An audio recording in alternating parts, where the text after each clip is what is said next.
Welcome back, everyone, to another episode. I hope you're all doing well. Good evening, good morning. Chris, how are you today? I'm doing very well, thanks, Jake. It is actually morning for me this time, which is, I think, This the time, opposite way around. it's like a lucky dip every week. I don't know. No one knows. There's going to be morning for you, evening for me. It's afternoon for me today. I think this is the first afternoon one I've done. So we just pick random times every week. It's always a bit of fun. Anyway, I have another Reg Park. We were having a bit of a joke before we started recording because I suggested another Reg Park plan for you guys today, and you laughed at me and you guys, this is the third one in a row, which it's not. It's only the second, but this is the third one we have talked about so far. However, I do think it is a very interesting plan, and I do guarantee you guys that next week I won't talk about Reg Park for anyone else who's getting a bit sick of it. Now, last week, if you guys listened, I shared a calf specialization phase. And it was quite interesting, and I think you should go back and listen if you haven't. And it's quite relevant for some of the conversations happening today, and I think we can obviously learn quite a lot from how these guys were doing things. And in fact, I meant to tell you, in the gym today, I actually saw someone on the standing calf raise machine, and they were banding it. And it was very interesting to me because we were talking about this in Reg's plan last week, where at the end of his standing calf raise, he talked about doing the isometric, essentially to fatigue, to failure at the end of the set. And it basically achieves the same thing as banding it, because obviously with a lot of people will find with a standing calf raise, the limitations on the load. And if you can use a full stack, and sometimes you might be able to do 20, 30, 40 repetitions with it. So the band allows one to get to failure quicker, but obviously it makes the top of that repetition the most challenging part, which is not necessarily ideal for the gastro. So it was interesting to see kind of the same mentality as what Reg was doing 75 years ago with a band in the modern gym. Anyway, for me, it was felt like a inception or something like that. Anyway, today I have a chest specialization phase, and we're not actually talking about chest today, but there is something relevant to it, and you'll learn what that is shortly. So as I mentioned last week with the calf specialization, the idea of these specialization phases is that you do them alongside your other work. So this is part of a full body plan. You take out the usual chest work or the work that's overlapping, and you do this instead, and then you do your other stuff. Now, this does have a leg exercise in there, just one leg exercise, a squat, which I'll talk about, but you would obviously probably use this as your leg exercise and take out the other leg stuff as well. So you can kind of like mix and match a little bit. So I'm just going to talk about the chest stuff and the squat exercise. So like I said, this is going to be incorporated in a full body plan. Now, we start with an incline bench. And for each of these exercises, actually, he does 3 sets of each exercise, okay? So each exercise I mentioned 3 sets of each, with the exception of the squat. And so we start with an incline bench, and this is moderate reps. He's doing like 8 to 10 for each of these. So incline bench, which not that it particularly matters, but the way that they did the incline bench back then was often a little bit different. It was actually more of a standing incline bench. I don't know if you've seen these. Have you seen the pictures, or no, you haven't, you're shaking your head. So it was kind of like a long board, and you would lean against it. There's photos of Steve doing these. I'm not sure if I've seen any photos of Reg. I don't know at what point they introduced like the standard incline bench, but for all intents and purposes, it'll be very similar. So I guess you could call it a standing incline bench. And then we move into a dumbbell bent arm pullover. And then we go into our squat. Now, you guys are going to pay attention here. The way Reg did this squat is he would do 20 repetitions in total, and he would use a heavy load. Now, these guys love to just kind of give vague instructions like heavy load or moderate load. So he didn't exactly explain what the heavy load was, but obviously it should be a load that'll be challenging for what I'm about to share. And every third breath, he would do 1 repetition. So he would breathe in deeply twice, and on the third, he would do a repetition and repeat. And he says as he got to 10 to 15 repetitions, he would then up it to 5 breaths between each repetition until you get to 20. So there's a few different ways of doing that. So people will call this breathing squats or 20 rep squat method. There's a few different names for it. Very popular in the silver era, sort of into the golden era. It's popular as well. Then it sort of fell out of vogue a bit. But there's a few different sort of loading structures people will use. Usually people would say you start with a 10 rep max, but generally in those scenarios, they would say you would start this sort of breathing stuff in the 10th repetition onwards, or 8 to 10 repetitions onwards. So the fact that Reg is saying, hey, from the get-go, from the first repetition we're doing this, that insinuates to me that he's using a heavier load. So he went from that. into dumbbell flies. Now, he called these breathing dumbbell flies, which I think basically just meant that you're still kind of out of breath from the squat. And this was sort of, they had a bit of an idea that doing pullovers or flies, some kind of chest exercise after the squat somehow had like a rib cage expanding effect, which I don't know if you'll comment on that in a moment, but I don't imagine there's a whole lot to that. But I don't know, a lot of people talked about it. And then he went back into the dumbbell pullover, which again was part of that chest rib cage expansion idea. So I don't think he went very heavy with that. I don't think that's kind of the idea. That was more like a stretching exercise, if you will, rather than, max effort. And then he went into dips, and then you would add whatever else you wanted to add. So there's a fair bit of work there and some bloody exhausting squats. What do you make of that? So obviously it's difficult to talk about exercise selection because the context of this program is such that it's adding to or fitting in with something that is already being done. What we perhaps can't do this time is to say, this exercise selection suggests that, they're missing these or they're benefiting from this, because it isn't a complete program. So really, I think, as we were talking about before, we got on the podcast, the interesting thing for us today is this breathing squat section and what that entails and what's actually happening. So, unless you have any other comments on the other parts of the program, I would suggest we just jump in and talk about that. Yeah, I think it's interesting just to note the diversity in the chest exercises that he was doing. So obviously we've got an incline bench, then we've got a fly, no, not in that order, but we've got incline bench, we've got a fly, got a pullover, the dips. Obviously that'll depend a little bit on how they're being done, but it's just interesting that he has somewhat achieved or managed to, bias different regions within a few different exercises. So I think there's a bit of intuition that's gone into this. Sure. And but I would probably also mention that there is a very popular idea that incline benches are clavicular pec and flat benches are, kind of sort of more sternal or more kind of a mix of the three regions. And while that's not untrue, it has a far smaller effect than moving between transverse and sagittal plane pressing. So often when people say to me, what's the best exercise for clavicular pec or what's the best exercise for sternal pec? And my focus immediately is on the plane of motion, not on the range of motion. Because really, the resistance profile, because really when you're moving between incline bench and flat bench or any other incline of bench, you're just changing the range of motion or the point of peak effort in the shoulder angle or the shoulder joint angle range of motion. Whereas plane of motion, where you're going from wide grip transverse into narrow grip sagittal, that has an enormous impact. And the clavicular is much more involved in sagittal than it is in the transverse. So without that knowledge of which planes of motion he's using for his pressing, I mean, if his incline press is more sagittal, then straight away he's ticking the boxes as far as I'm concerned.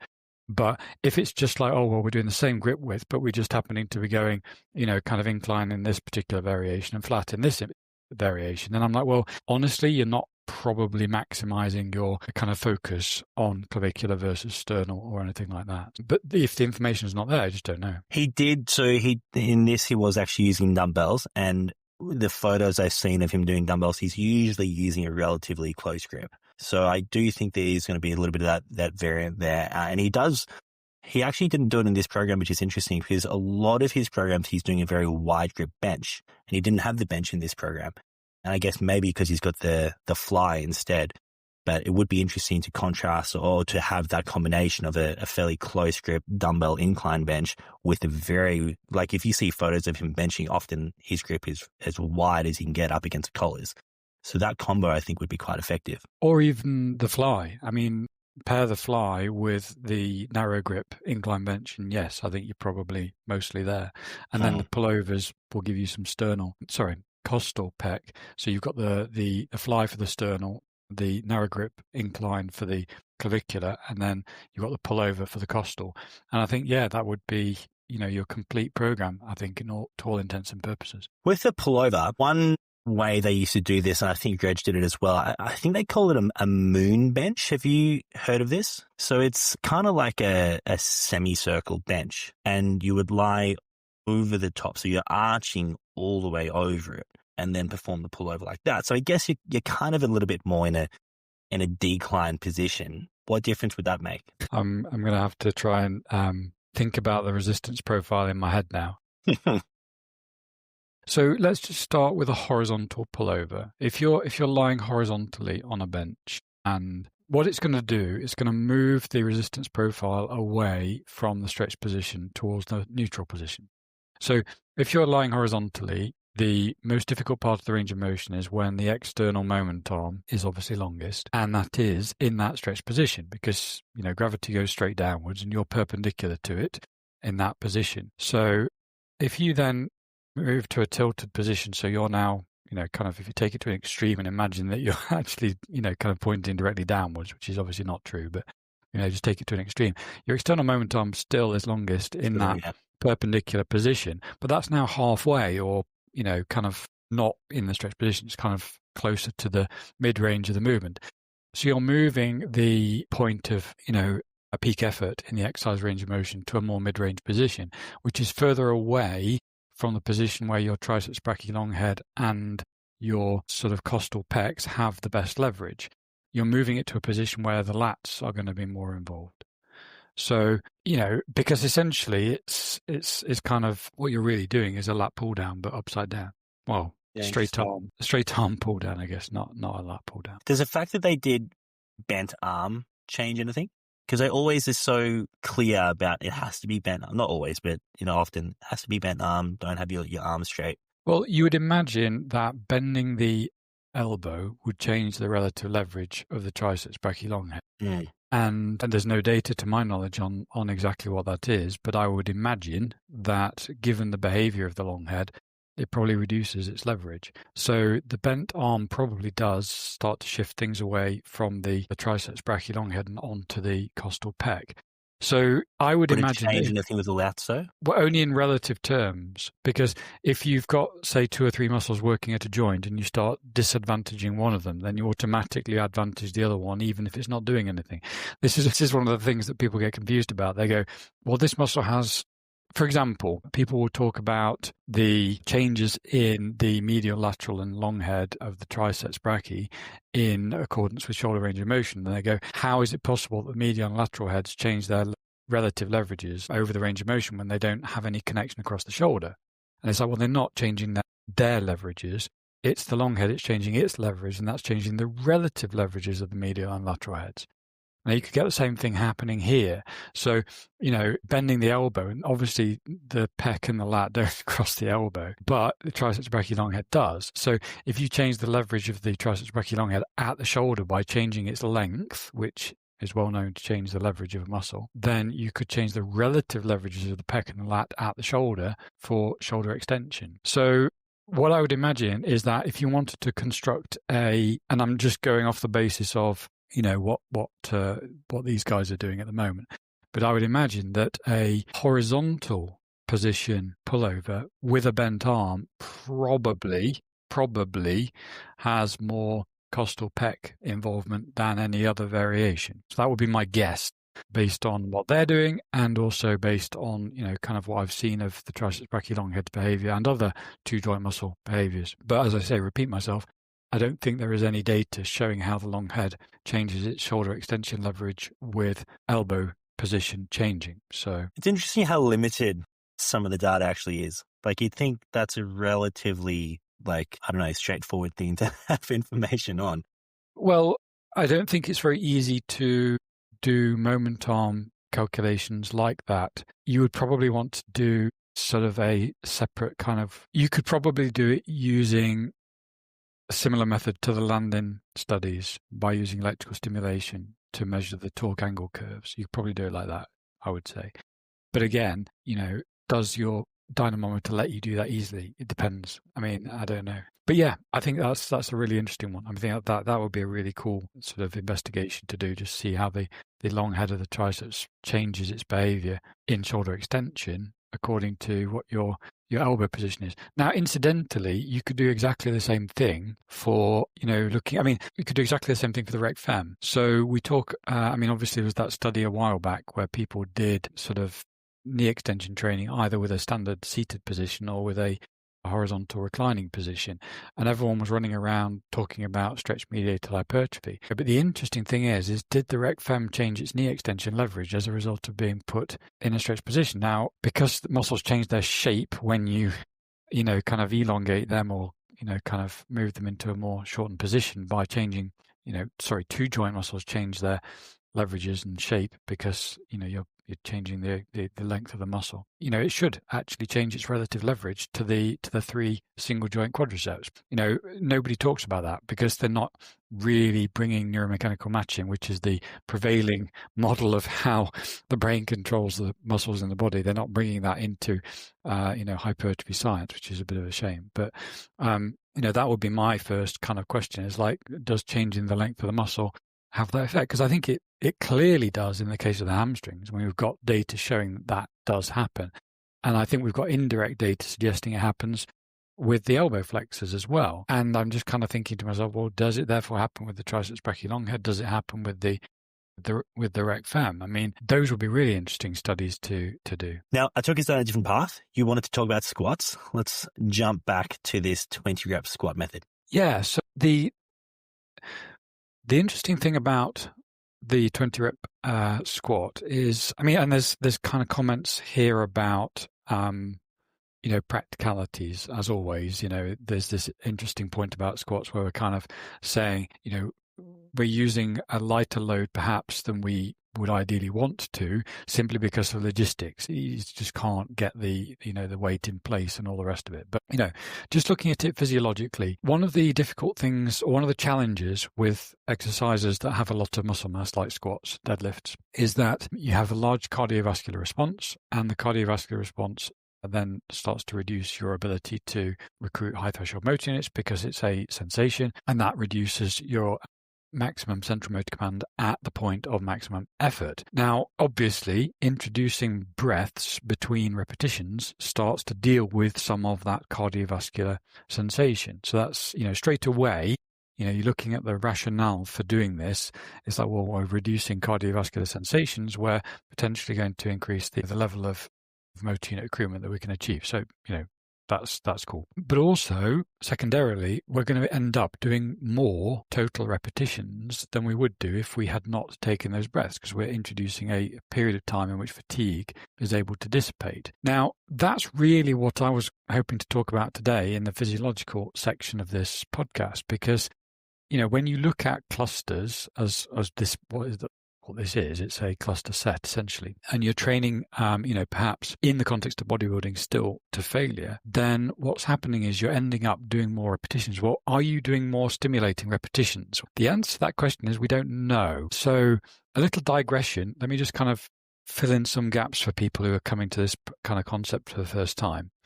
When you're thinking about cluster set training and you're looking at the literature and you're listening to people talking about cluster set training, a lot of people talking about cluster set training on the internet will just start throwing studies at you saying, oh, this study shows this and that study shows that, and they'll start making all these kind of inferences and claims and building a case for whatever it is they want to build a case for. You've got to look at the studies and you've got to apply physiological frameworks to those studies and think about what's actually happening. So as we were talking about before we jumped on the podcast today, pretty much to my knowledge, the vast majority of cluster strength training studies have used moderate loads, and not all of them have paired the training groups by, kind of both groups training to failure. So what you might have is one group training to failure with, say, 10 rep maxes, 3 sets of 10 rep max, something like that. And the other group will train with, say, the same kind of rep max, and they'll still do 10 repetitions, but they might have some rests in between them. So they end up training further from failure. Now, you can still use that study if you're interested in stimulating rep theory, because you can go, well, this group is doing fewer stimulating reps than that group. Okay, well, you'd expect if the difference is big enough, and it may not always be big enough to detect an effect, but if the difference is in the number of stimulating reps is big enough, then you would expect your cluster set to produce slightly less hypertrophy than your, kind of standard set to failure. Now, I'll repeat myself. If the difference in stimulating reps per workout is not big enough, you won't see an effect. In the same way that if you're comparing different volumes and your volume differences are not big enough, you won't see an effect. And that's ultimately why most training to failure versus not to failure studies, where the differences are small, like 1 or 2 reps per set, you don't really see much of a difference. It's not because there isn't a difference, it's because it's just too small to detect. So straight away, you've got to look and say, am I training with my 2 different groups to failure? If, on the other hand, you find a study where you've actually trained to failure in both situations, then now you can start to say, well, okay, my cluster set group is now doing more repetitions. Maybe you're getting 12 reps out with a 10 rep max, something like that, depending on how many rest, kind of periods you've taken in intraset. Now you can start to answer the question of maybe am I seeing more stimulating reps being done because of these intraset rest periods that I'm taking? Is this hanging together so far? Mm-hmm. Cool. Now, the thing that I think is really interesting about cluster set structures is to say, well, what happens if I'm using a moderate load, light load, or heavy load? And I think really this is where we're missing an enormous opportunity when it comes to strength training research and strength training science, is because almost all of the cluster set studies that are done, again, are done using moderate loads. Well, the problem with moderate loads in the context of stimulating rep theory is that all the reps you do before you get to your stimulating rep zone are not really doing anything. So you do your repetitions and you're just accumulating metabolite-related fatigue. And if you're unlucky, you're accumulating other types of fatigue as well, which is suppressing either recruitment or mechanical tension.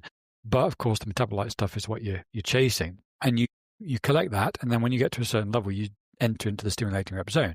Well, in that scenario, if you're comparing, say, a cluster program and a non-cluster program, and they're using 10 rep maxes, then what's going to happen is you're just going to end up in the same place, really, more or less, because you get into the stimulating rep zone, and then it's only really those last reps that matter. And maybe you can string that out a little bit with your clusters at that point by taking rest periods between sets. Ultimately, it's not really going to be a massive effect.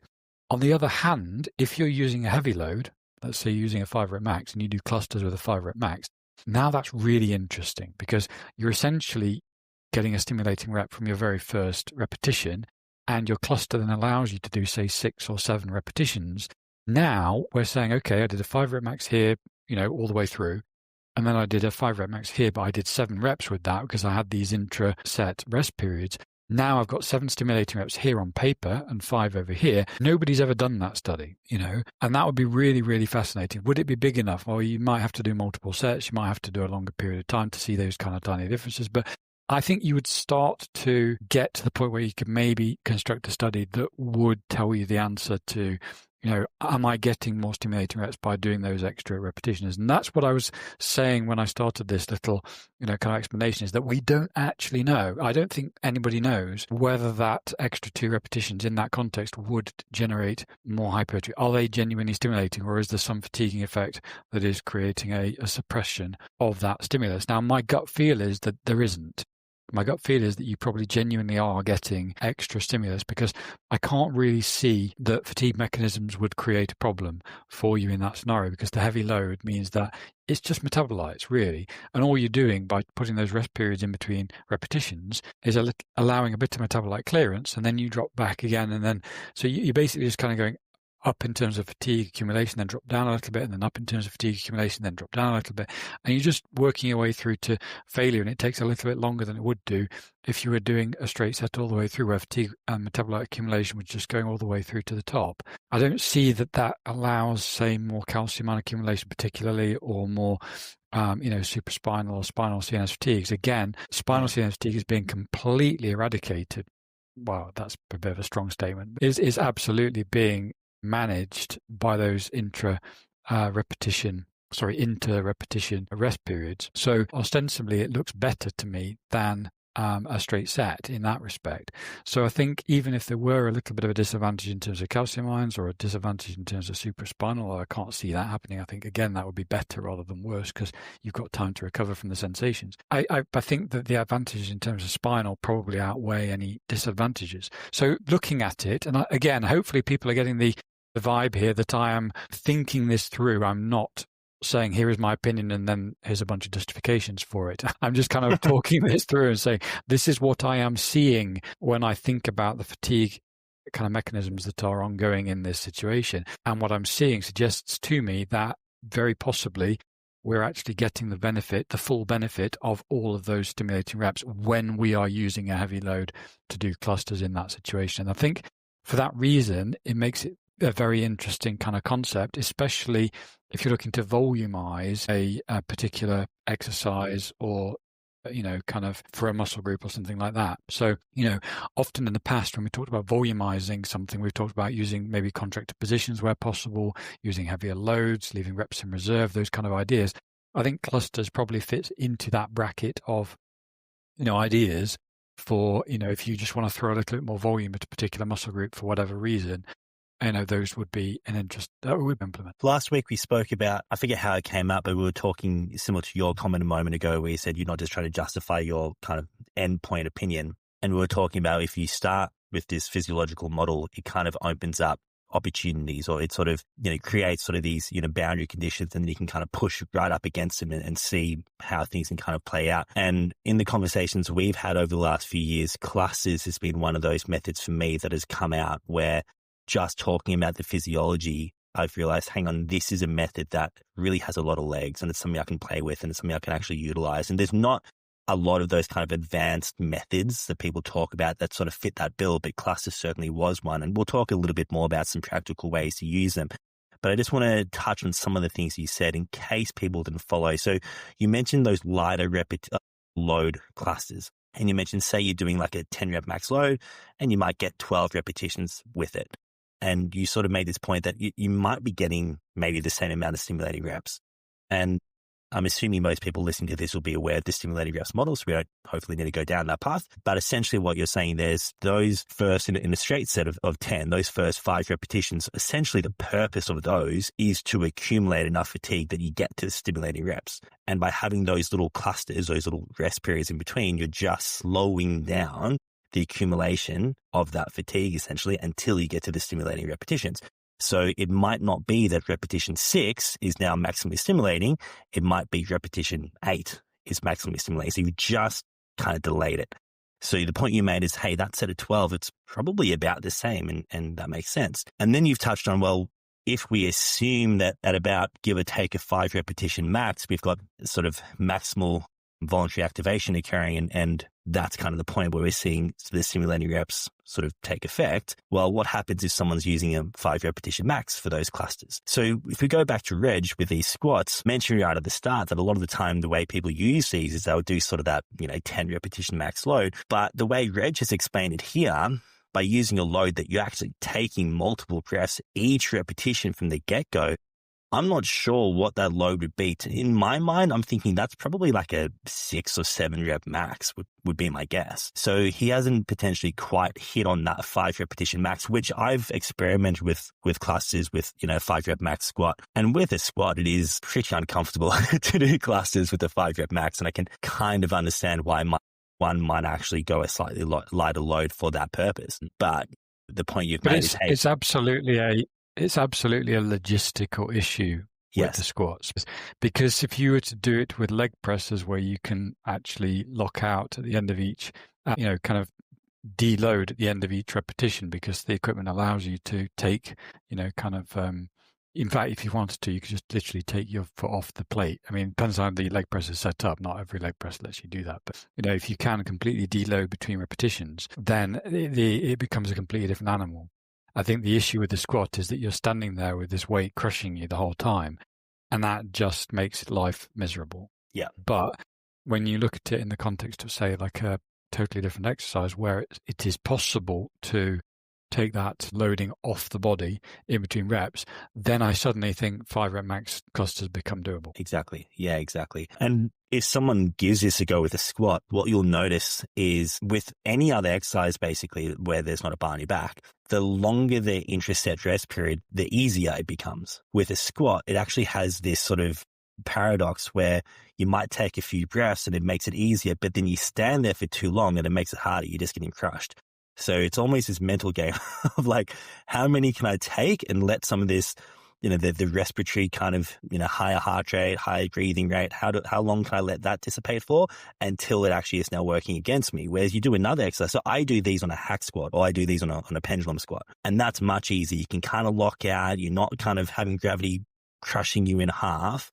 And it's a completely different sensation to a barbell squat. So these sort of set of, 5 rep max clusters, you mentioned you can't see any reasons, if you're looking at the fatigue mechanisms, as to why they wouldn't allow one to achieve more stimulating repetitions. Now, you sort of touched on it a little bit, but if you look at, so you mentioned calcium ion type fatigue, related fatigue, and you mentioned supraspinal and spinal, you would think certainly spinal and supraspinal that a cluster should actually be less, it should produce less spinal and supraspinal fatigue than a straight set, because you've got that little rest period there letting both of those dissipate. Calcium ion related fatigue, you would argue maybe marginally more just by virtue of doing more repetitions? Yeah, so before I answer that question, let me just come back to something that you mentioned 2-3 minutes ago, which is where we talked about how, where you explained how the stimulating rep model basically requires fatigue to be accumulating in the first few reps of a moderate load set so that you get to a point where you're doing stimulating repetitions in the back half of a moderate load set. So let's say you're doing say a 10 rep max, your first 5 reps are just accumulating metabolite related fatigue. What I want to do is just help people square the circle here, because on the one hand, we're saying fatigue needs to accumulate to get to the stimulating rep zone. On the other hand, we're saying that fatigue mechanisms can reduce the stimulus you're experiencing. So some people kind of get really, kind of confused by this, and they go, how is it that fatigue is a good thing for stimulating reps, but it's also a bad thing for stimulating reps? Well, it's because fatigue isn't a single thing. What we're talking about here is fatigue mechanisms. So strictly speaking, stimulating rep model says that it's the metabolite related fatigue that's building that aids you in getting to a point where you can produce high levels of mechanical tension and high levels of motor unit accruement at the same time at the end of a set. Any other fatigue mechanism is negative. That's it. It's that simple. So if you've got 4 main fatigue mechanism categories, you've got supraspinal CNS fatigue, spinal CNS fatigue, metabolite-related fatigue, and calcium ion-related fatigue. And they're all kind of groups of mechanisms. Now, essentially, the metabolite-related fatigue is the only one that's innocuous.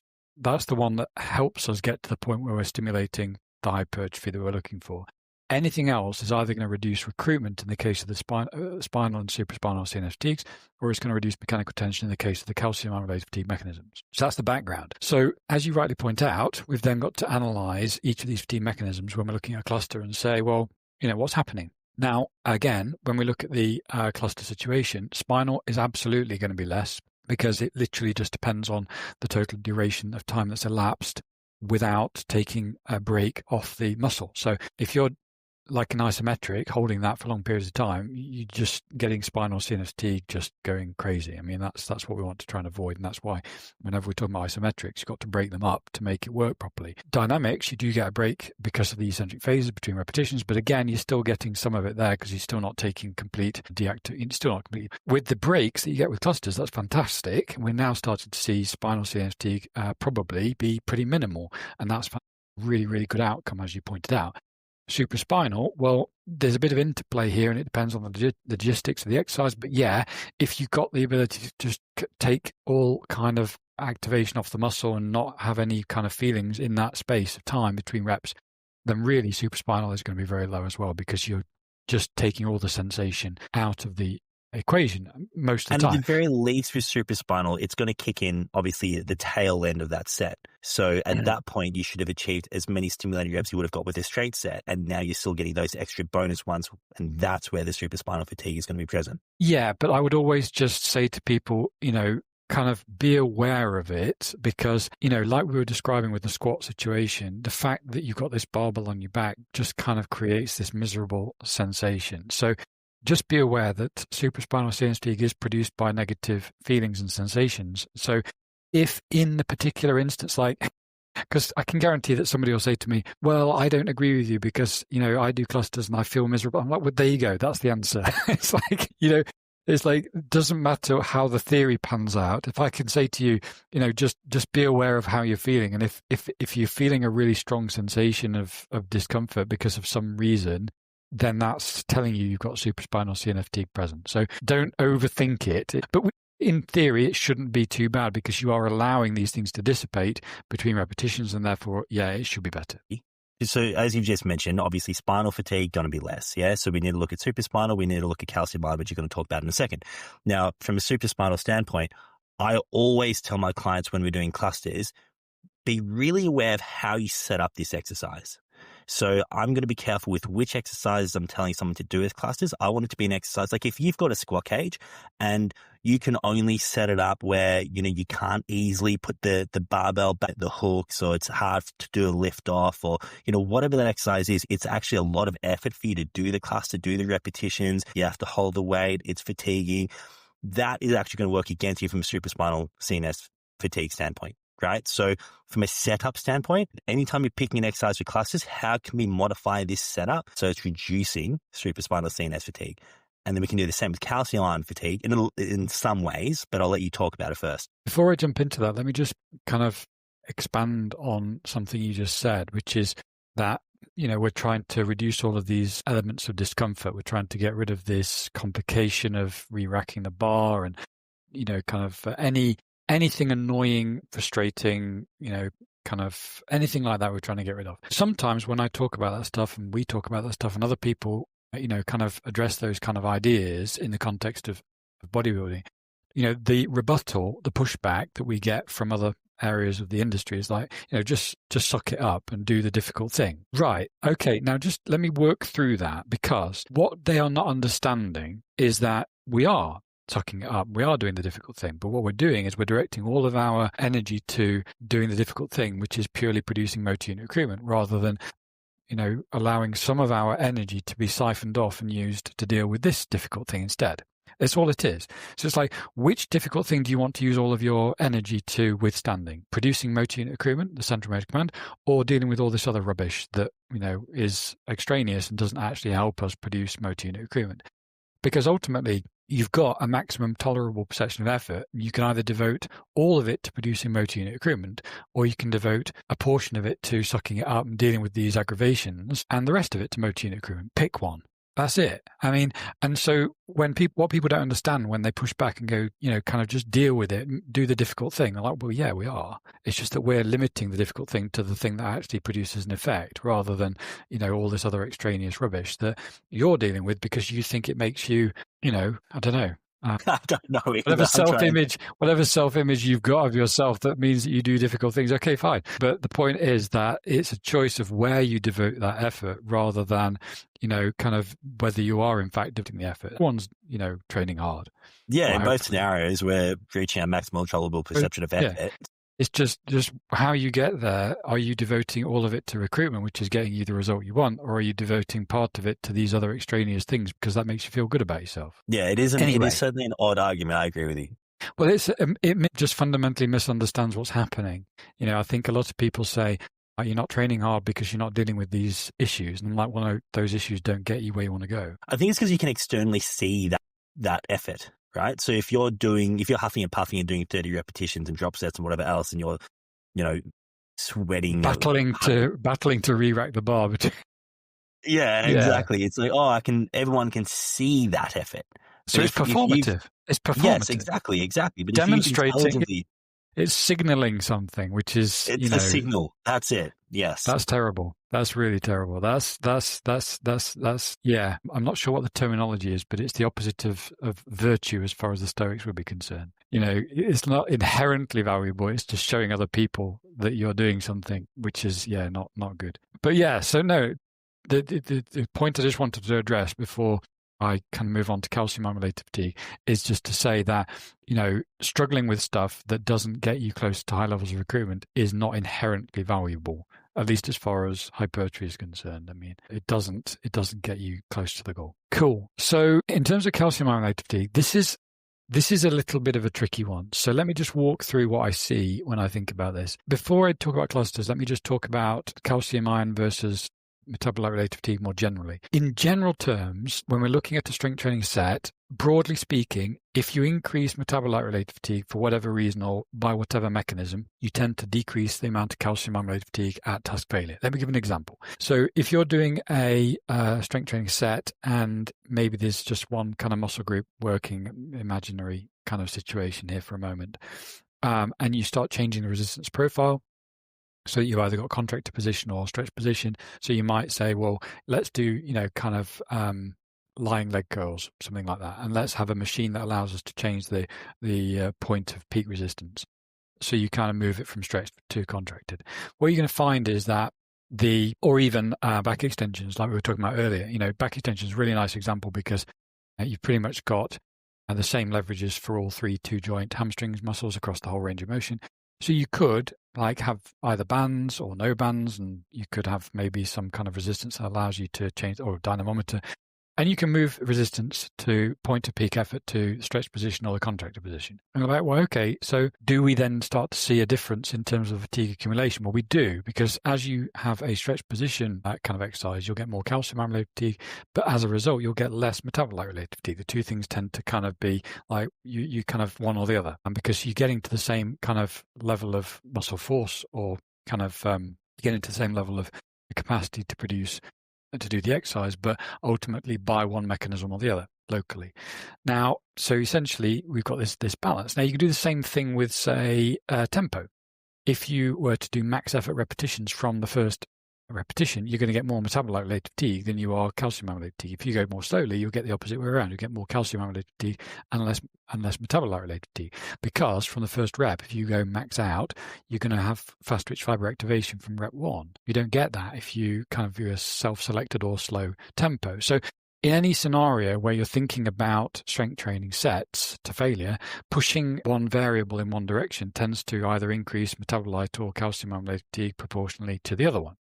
Now, the question is, does that happen with cluster sets? And I'm not sure, because I suspect it probably does. I suspect that you probably do get a little bit more calcium-related fatigue, because when you look at reps over time, as you do a repetition, and let's say you do a repetition, let's say you're doing 10 rep max, and you do it all the way through to failure with no clusters. So you just go bang all the way through. What's going to happen is metabolites are going to accumulate, and there's going to be some calcium ion accumulation at the same time, and you get to the end of the set, and the rates of accumulation have been kind of constant for both types of fatigue mechanism, or groups of fatigue mechanisms rather. So you end up at muscular failure, and you kind of measure the relative amounts of. When you say constant, do you mean linear as well? Yeah, or? More or less. Yeah, well, okay. they're not linear, because calcium ion fatigue tends to be very non-linear and tends to kind of zoom up at the end of the set. Which I imagine would be important in this context. Yes, and metabolite-related fatigue is nonlinear in the opposite direction. It tends to jump up at the beginning and then starts to tail off towards the end. If you're doing reps with rests between them, or some kind of intraset rest period structure, what's going to happen is that you're going to have a period of time in which your two accumulating lines have a chance to go back down again before they accumulate again. And the difference here is that metabolites will drop precipitously as soon as you give them a chance to dissipate. Calcium ions do not. So you have a very different kind of recovery profile. So your metabolites are going to go up and then drop and then up and then drop and then up and then drop. Your calcium ions are going to go up and drop a little bit depending on what's capable of happening in that scenario, and there's not a massive amount of data, but the thing about calcium ions is that once they're there and they're producing their calcium-related fatigue mechanisms, those fatigue mechanisms can't be unpicked until much, much later on. They take hours or even days to completely deal with them. Yes, the calcium ions themselves will dissipate, but the effects of those will not dissipate, if that makes sense. So metabolite-related fatigue mechanisms only exist when metabolites are present. It's like the presence of the metabolites produces the effect. That's not true about calcium ions. Calcium ions come in and they precipitate a set of mechanisms, and those mechanisms are now independent of the presence of the calcium ions. It's like dropping a kind of a weight off a cliff. Once you've dropped it, you can't influence the fact that it's now dropped. That's what happens with calcium-related fatigue. Metabolites are not like that. If they're present, they're creating the effect. It's like, clouds produce rain. Once you take the clouds away, there's no rain. So it's like they're fundamentally different kind of approaches to creating the problem. So what I think we'd see with clusters is you would actually get a little bit more calcium-related fatigue accumulating, simply because you can't get rid of it really once you've kind of started creating the problem.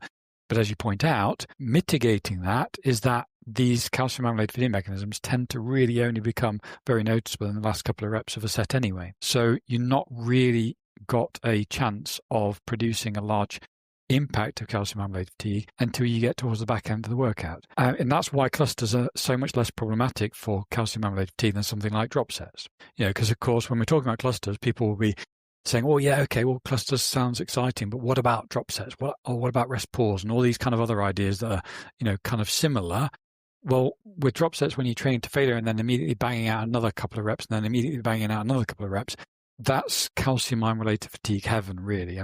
Like, I mean, they're running around having a party at that point. I mean, that's really going to create issues because you are in that zone where you've taken all the way to failure. You've got to the sort of the steep end of the graph with calcium ion accumulation and calcium ion fatigue mechanisms, and then you're doing it again, and then you're doing it again. It's like, well, no, that's not what we want. That's a really bad idea. So, just in terms of clusters, I would say, on balance, I think you probably are going to get a little bit more calcium ion-related fatigue with the cluster, but I don't think it's going to be a lot more, and I don't think it's going to be problematic. And I think, so on balance, if you look at all of the fatigue mechanisms, I would say that because of this, the reduced spinal, reduced supraspinal, slightly greater calcium ion fatigue, overall, I would say that's a positive impact. And that's why I think we're probably going to end up getting an extra couple of stimulating reps when we're doing clusters compared to a straight set. And like you mentioned, the calcium ion accumulation is exponential at the end of that set. So with that cluster set, even if you are using a 5-rep max, then you're still like let's say you get 8 repetitions out with that 5 repetition max. Well, because the fatigue has dissipated, you've got whatever. We'll talk about actually how long one might do between reps and stuff. But presumably, let's say in a normal straight set, obviously with a 5-rep max, calcium ion accumulation is going to be less of an issue than, a 10-rep max or whatever. But let's say the real, I don't want to say damaging, but the real impactful repetitions in a straight set might be the last, 2 repetitions, would you say, from a calcium ion? Yeah, give or take. And so with that cluster, we might be getting maybe a third, like just because by virtue of extending out essentially that stimulating kind of period. So it feels to me like, well, that's kind of the sort of the tricep admission. If you're going to get more stimulating repetitions, you're kind of going to get more calcium ion accumulation. That's sort of it's kind of proportional to what you're expecting if you were to do another set. I mean, it's like, you've done another half set and you've got another repetition worth of calcium ion accumulation. It's, as you say, it's the price of admission. So, and of course, if you wished, you could just not do that last rep or so, and you could just volumize as if you were leaving reps in reserve, and that then just brings you to kind of programming issues around saying, well, okay, but how do I make clusters work for me? Can I see progressive overload and those kind of questions? And it becomes more of a practical consideration, which I think, again, there's ways around that. But ultimately, in terms of sort of what we're expecting to see, just in terms of stimulating repetitions, if you're using heavy loads, and you're getting an extra couple of reps in the cluster set compared to what you would get in a straight set, I think they probably are stimulating. And I mentioned a moment ago, so I would always look at ways we can mitigate some of these negative forms of fatigue, in a cluster set. And if we're looking at calcium ion fatigue mechanisms, then probably the most important, apart from the reps in reserve, which you mentioned, would be exercise selection. And so if I'm programming clusters, I'm not going to program an exercise where, ideally, not where there's a huge kind of stretch component of that exercise, and especially not one where between repetitions they're left in a stretched position. So for example, one exercise that I hate doing clusters on and I never program it would be something like a seated leg curl, unless one had a machine where they could very easily take their legs out of that machine. Otherwise, you're stuck in this essentially lengthened position, this stretch between each repetition, and that's going to be your worst nightmare from a calcium ion accumulation standpoint. So, and it's actually relevant to what we were talking about last week. Very interesting. I was going to say, you're actually connecting this to what we described last time, where people are pausing in a stretched position. It's the same thing, isn't it? But in a relaxed state, it's like you're relaxing into that stretched position between repetitions. You're basically doing a static stretch between each repetition of your strength training set, which makes absolutely no sense, because you could just do the static stretch afterwards and get all of the benefits, if not more of the benefits, and not interfere with the strength training set that you're doing. It was such a strange thing to talk about, because people are literally arguing that you could do these static stretches between repetitions and claiming that was helpful. I'm like, just do it afterwards. It makes so much more sense. I mean, go experiment with a seated leg curl cluster and see how that static stretch goes for you. You'll find how much your performance drops. Now, we haven't actually really identified or defined what a cluster actually is, especially because if you compare it to something like rest pause, obviously drop sets are a little bit different. We don't really need to contrast it to that. But a lot of people do get confused between how does a cluster differ from a rest pause. And I'm not sure if you've got a different definition to me, but for me, when I look at that, and again, maybe there might be different definitions out there, but I would say rest pause generally will involve that first set taking to failure, and then each mini set after it generally taking to failure as well. So that would be my instinctive definition, I think. But technically, really if you're thinking Venn diagrams, rest pause really should sit within clusters. And it's sort of in the middle ground between a drop set as well, because a drop set effectively is rest pause, but you're reducing the load. No.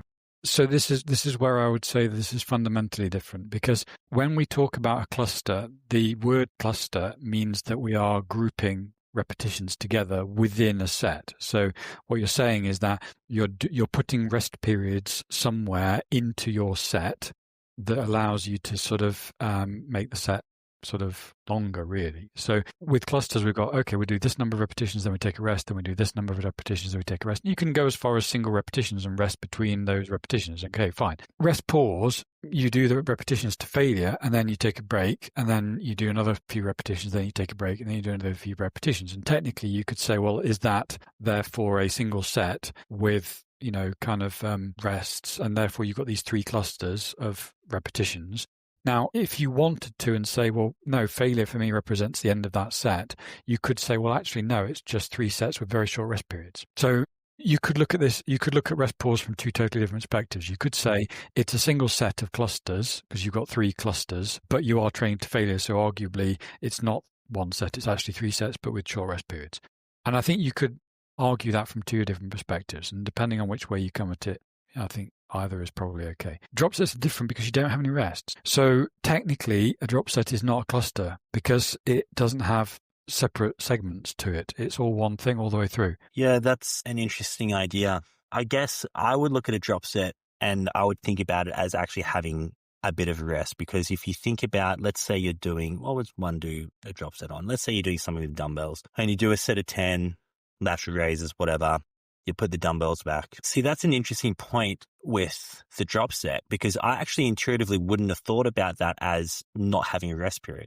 So the way I've always sort of been conditioned to think about drop sets is, from a programming standpoint, you need to specify how long you're taking between a drop. So one might write in 10 seconds, 20 seconds, 30 seconds.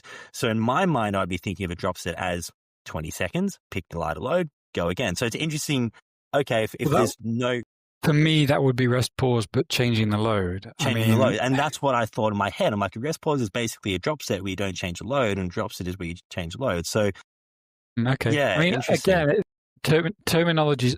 So one of the things that I always emphasize, especially in the mentorship program, when I'm trying to get people to think about stuff logically and in kind of a segmental and kind of philosophical way sometimes. It's just because we give some words or we apply some words to a thing doesn't mean that we've, kind of changed the thing. It's like we use words to describe a situation, but those words, the map is not the territory. The way we describe something is not perfect.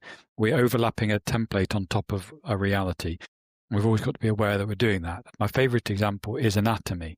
So just because we give a muscle group a name and we call it the hamstrings doesn't mean that the brain sees that muscle as a single thing or a group as a single thing, and so when people say, does this exercise train the hamstrings? Does this exercise train and I'm like, you can't think like that. That's not how the brain works with respect to the body.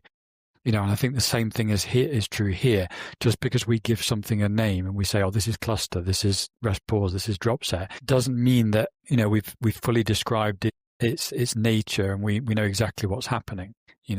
It's like we're just giving words as conventions to try and give a shorthand to what's happening. Ultimately, what matters is, what fatigue mechanisms are occurring and how the rest periods that we take and the loading repetition ranges that we manipulate, how do those things affect the stimulating rep kind of model? Are they changing the recruitment? Are they changing the tension?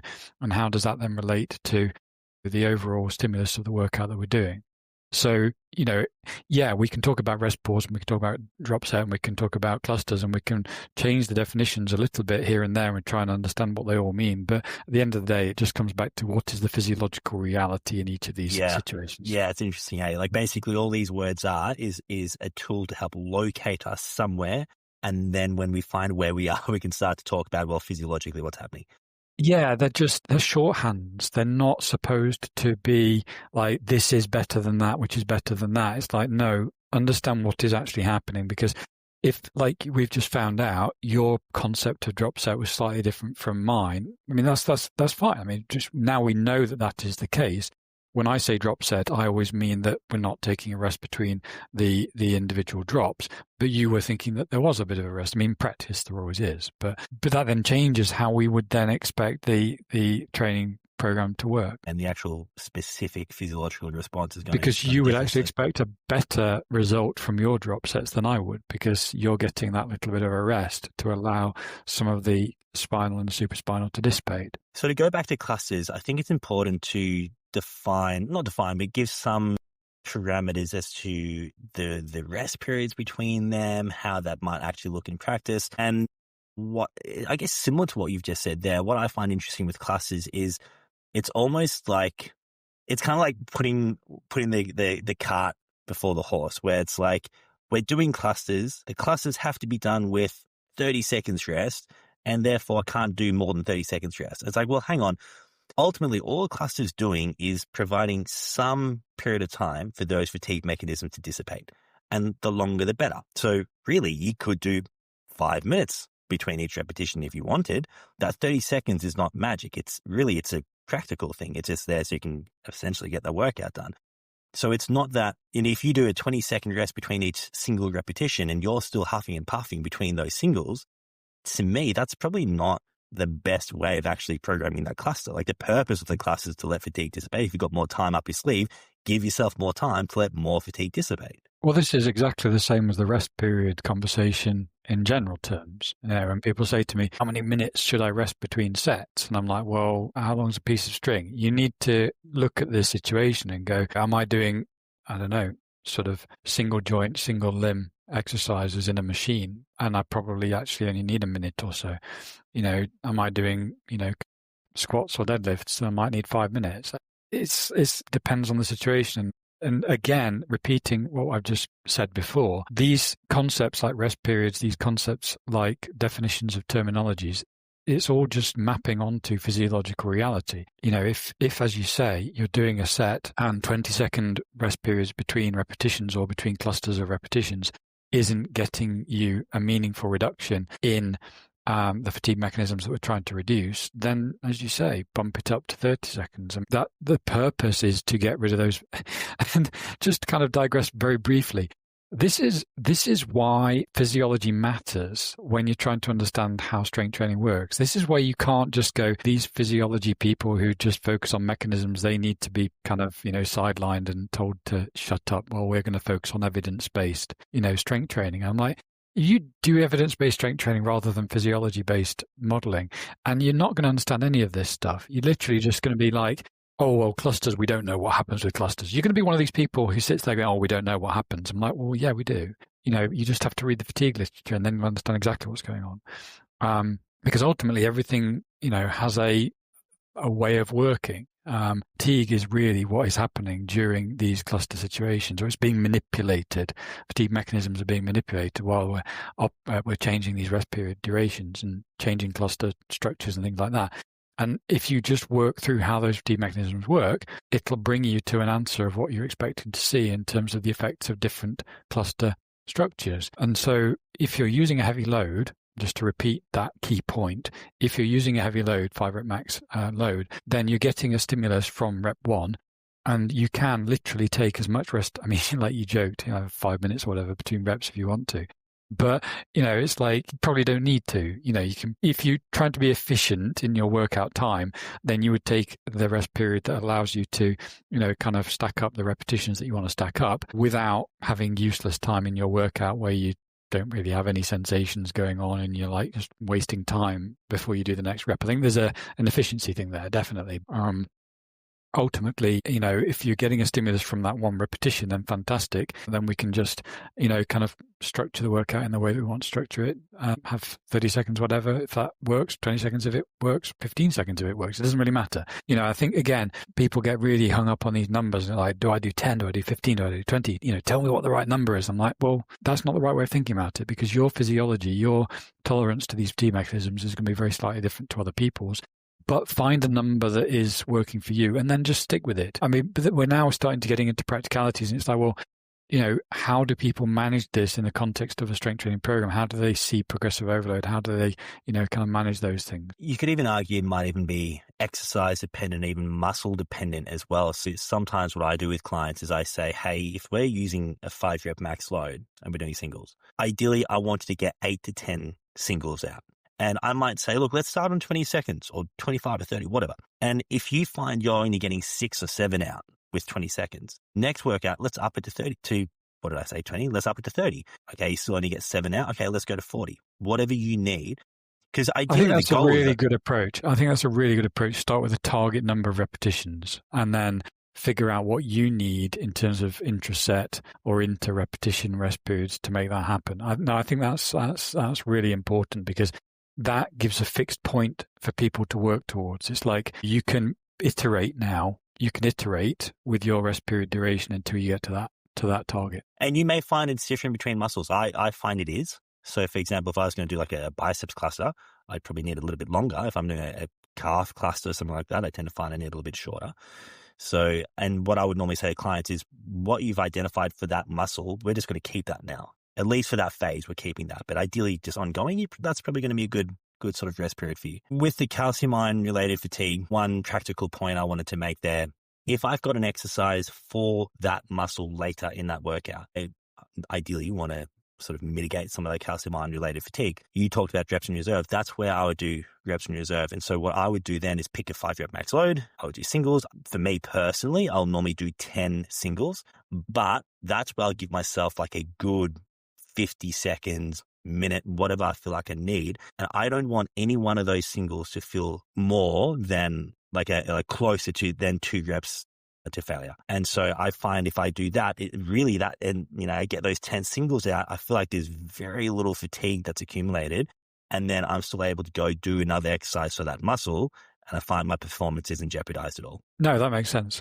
I mean, I think, again, that's just looking at the context of the rest of the workout in which you're doing the particular, cluster technique. So everything always impacts on everything else. So the limitations, what do we need, or should one be concerned about or aware of if they're wanting to use clusters? Well, I would say the single biggest limitation is the progressive overload.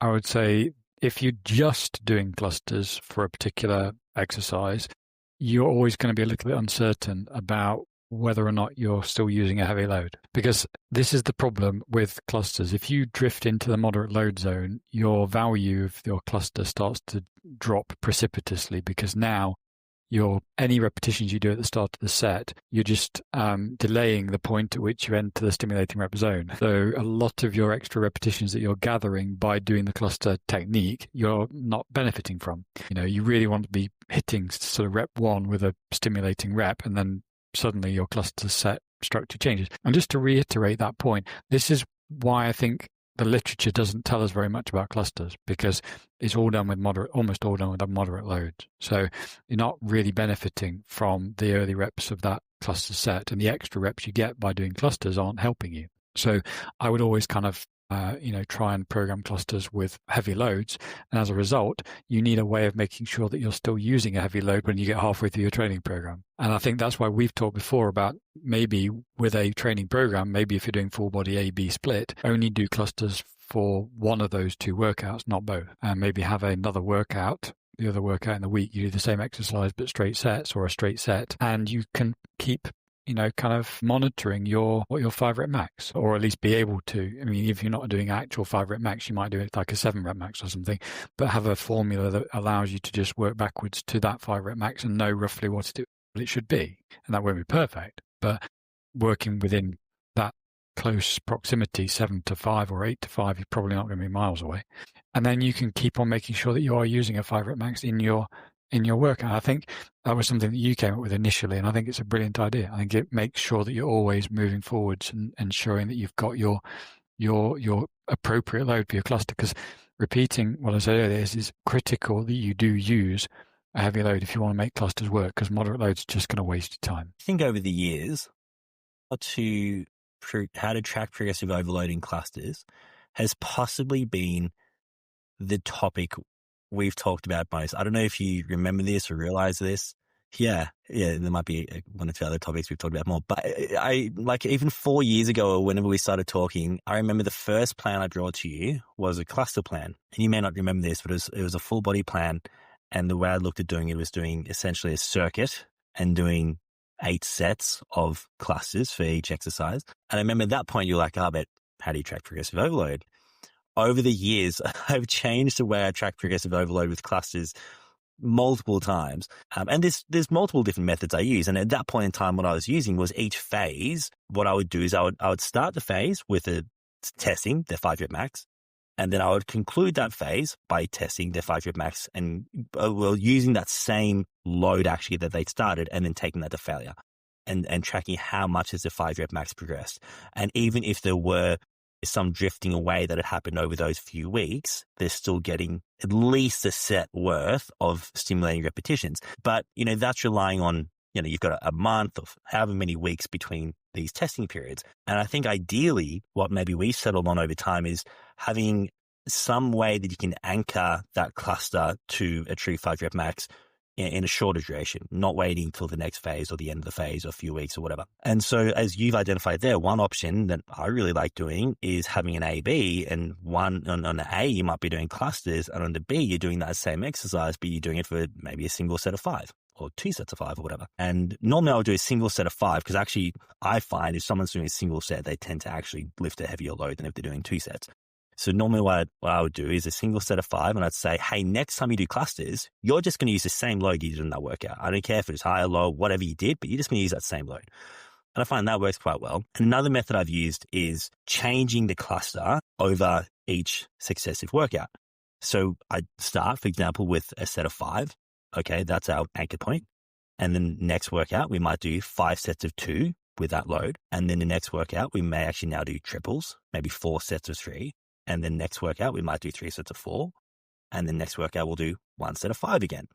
And so even if there is a bit of drifting up in terms of strength adaptation, by adding repetitions to that cluster, we're still achieving a similar amount of maximally stimulating repetitions. So there's different ways. Like what I love about clusters is you can actually get quite creative here. Like there's not, a one way you need to do this. If you start thinking about the physiology, like you said, you can start to come up with cool ways you can play with them, you can utilize them, you can track progressive overload in some of these creative ways. And, a lot of people talk about, nothing beats straight sets. Well, a well-programmed cluster, I don't know, getting more stimulating repetitions than a straight set. Fatigue-wise, it's pretty good return on investment. I don't know, I think it's got a lot of utility.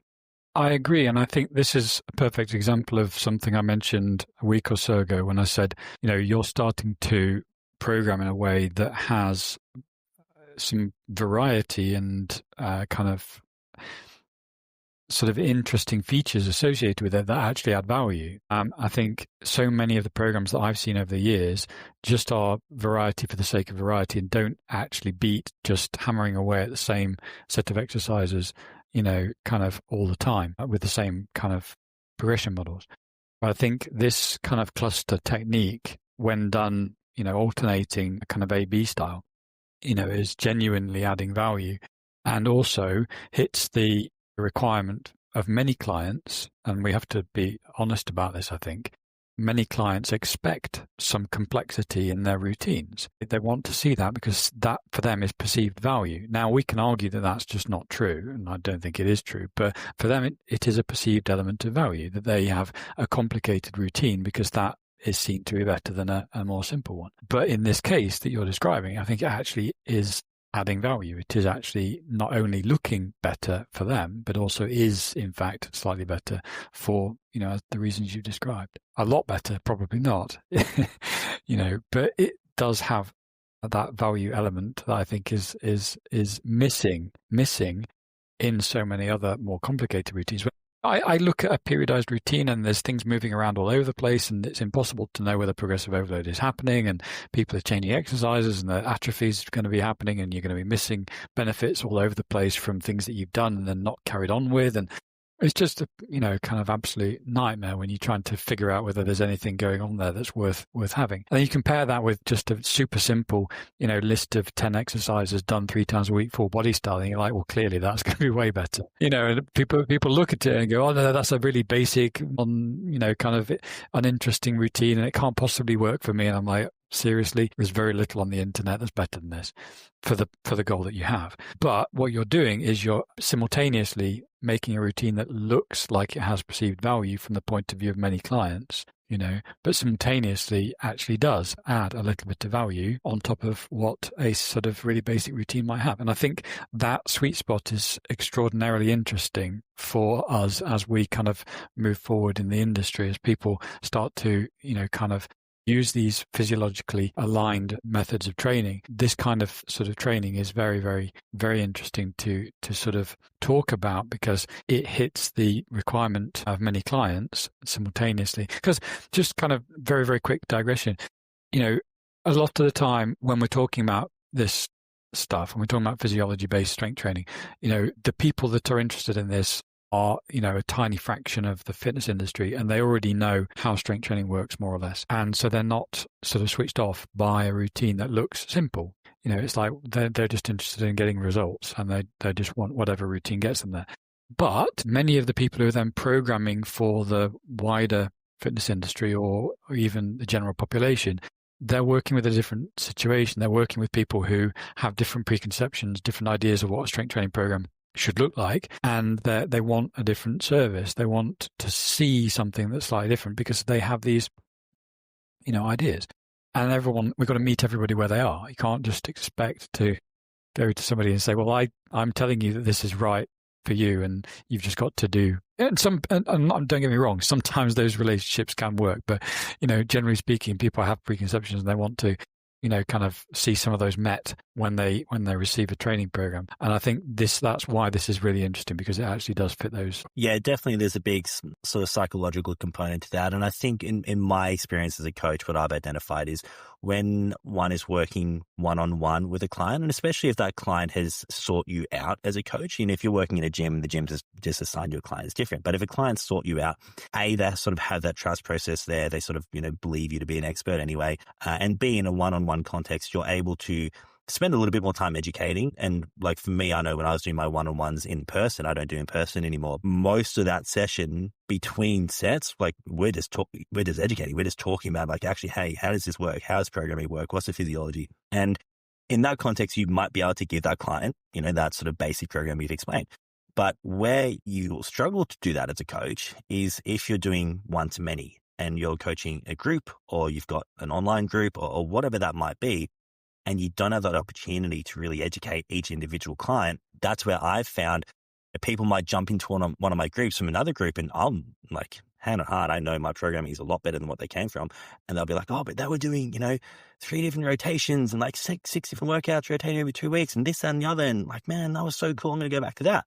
It's like, man, there's a disconnect here, and it's hard to bridge that. And, you can always direct people to more information and podcasts and whatever else. Like you said there, if we can deal with that issue before it even arises by actually having a value add that is what they expect, it's not even an issue in the first place. So I do find that there's a lot of value in this. For what it's worth, clusters, I'm not like the cluster guy. So I'll program clusters, probably maybe 30 to 50% of my programs will have clusters. So with my groups, I'd say maybe, every second to third phase will have some clusters in there. Certainly not every exercise, usually 1, maybe 2 exercises in a workout. So like you said, are they exponentially more valuable than straight sets? Well, no, but there's creative ways we can use them to actually be beneficial. And I know that we're getting a little bit long here, so I don't want to sort of divert us too much, but one way I do also use them, and we've touched on this in the past, is when I program a cluster, I'll say, hey, I want you to be as explosive as possible. I want you to have as much, sort of intent in that repetition as you can. And I might even instruct clients to use an internal focus in that actual set as well, rather than an external focus. And I'll actually utilize that cluster as a way of increasing motor unit recruitment in that phase. And then we might go away from clusters next phase, but we'll have some of that carryover adaptation from hopefully increasing motor unit recruitment as well. So we can actually use it to achieve different goals or different adaptations that we might not be able to get just with a normal straight set. Absolutely. I think the interesting thing there, when you first came to me and suggested that was an interesting strategy, and I kind of sat there and did what I do, which is where I think through all of the ramifications, and I was like, that's a really interesting idea because you're already losing progressive overload capacity with clusters more or less anyway. And that's the single biggest problem with internal focus, is that you lose progressive overload visibility because you can't really do, kind of progressive overload and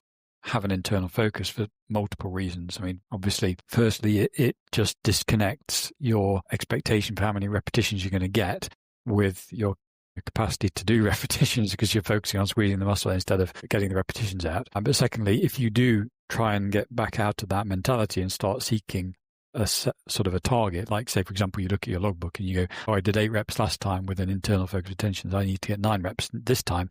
Your brain immediately starts to lose the ability to do the internal focus because trying to hit the target is an external focus kind of drive. It is not itself an external focus of attention, but it is going to push you to use an external focus of attention because that's the best way of making sure that you get additional repetitions. So you actually can't really do kind of internal focus and progressive overload focus at the same time. Not focus. You can't seek progressive overload at the same time as using an internal focus. They're actually completely disparate ideas. But because clusters are not focusing on progressive overload anyway, they're just giving you the repetitions and saying, go ahead and do these repetitions. I think it means that you're not losing very much when you do that. So again, a fantastic example of how when you understand what physiology is doing in each of these different scenarios, when you understand what physiology is, how physiology is working in the context of focus of attention and in terms of clusters and what progressive overload actually is, when you understand the meaning of these things and what's actually happening, you can play around with this stuff and start to connect dots and do things where you previously, because I'd never programmed an internal focus of attention, just never. And I never really thought about ever doing that because I just wanted to make sure progressive overload was always happening. But then when you have a reason to do a cluster and you now kind of are sort of pegging it with an alternate workout where progressive overload is happening, so you've always got that sort of structure in place. And suddenly the internal focus of attention becomes interesting again. But you only knew that because of the physiology telling you how things worked. Yeah. It's so fascinating the way that we can start to make connections and introduce concepts and play around with stuff. So again, sometimes people will try and pigeonhole you and go, oh, you've always said that internal focus is not a good idea, but now suddenly you're saying it's okay. Well, you were trying to pigeonhole me, or the person who was saying that was trying to pigeonhole me by saying these are your opinions and you must always stand by them. And I'm like, no, physiology is what matters. How you play around with that physiology in the context of a strength training program is up to you. But it's the physiology that is the important bit. How you connect those dots and structure those programs is entirely up to you within the context. And if you find a way to make that work and physiologically it makes sense, that's fantastic. Just because I didn't think of it doesn't matter. I think for one who's programming, even if someone's programming for themselves, I've thought this about exercise selection and rotating workouts and AB versus AA and stuff like that. And I've always thought if you're not that, I don't want to say knowledgeable, but really that's kind of what I'm getting at. If you don't know this stuff super well, it's a lot easier just to keep it really simple and just do, AAA or just sort of program in a sort of not lowest common denominator, but the simplest way possible. And it's really hard to mess that up. Like when you're programming just, AAA, full body, straight sets, you can't really mess it up as long as you're following some pretty basic parameters. And as you said there, once you start to understand the physiology more, that's where I think you can start to expand out and start to get more creative and play with some of these things. And I don't think one's better than the other. Like, I think if that's where you're at, I would encourage coaches who are listening to this, if you're not comfortable with the physiology, program in a simple way, because your simple program is going to be better than you attempting to program in a complex way. Yeah, absolutely. I would say that. And I would say that 90% of the time I'm just programming either full body AAA or full body AB, even for me. I don't go more complicated than that. I just don't see the value in it. It doesn't need to be. Yeah. It doesn't need to be. I think, you're going to get 95% of the possible benefits that you could possibly get from either full body A or full body AB. Maybe you can squeak out an extra 5% here and there with some clever programming. But, when I see how much effort you put in to these programs and how much time you spend trying to figure out how to add these complexities, I think probably the return on investment for a single person probably isn't there. You're programming for a group of people, a large group of people. I can see the ROI makes sense in that situation because you've got a large number of people all benefiting from these. But if you're really just looking at a single person, like I am most of the time, I just don't see the value in that complexity. It doesn't make any sense. Yeah, it's not necessary. I just like problem solving. Like, this is how I get to sleep at night. I'll just be playing with the physiology, thinking, what if I did it like this? Or what if I programmed it this way? And then hopefully I remember it in the morning so I can talk to you about it. But if it's not something that someone's, super passionate about, interested in, keep it simple. Yeah, I think there's so much value in the simple programs that we've talked about on this podcast, either just literally the programs that were being done in the Silver era or physiology-based programs, which are incredibly similar to those programs with some tweaks around mainly exercise selection or also repetition range. We tend to go for heavier loading protocols, but again, that's logistical most of the time. I don't think it's a sort of a fundamental difference. I think it's just a logistical one. But really, there's incredible overlap between those two things, which is really the purpose of this podcast, as it always has been. Hopefully that's cleared up everyone's questions on clusters. It's a hot topic. I know I certainly get a stack of questions on clusters, and I'm sure you do, no doubt. So, and it's something I feel like maybe we've sat on a little while, like we haven't really talked about it much. I know people have wanted us to talk about it. So, hopefully that sort of empowered you guys to think about it and know how to program it and what the benefits are and what maybe some of the shortcomings are and how you can utilize it for yourself or clients or whatever else. And I'm excited to actually see what you guys come up with out of this. And obviously I've just given some examples of how I program it, but if you understand the physiology, there's a whole stack of different ways you could use it. So hopefully we'll see some examples popping up on TikTok and Insta and seeing how you guys are running with this. But that's our goal here, is to discuss the physiology so you guys can play with it and actually know how does this stuff actually work in real life and how do you get the most out of it.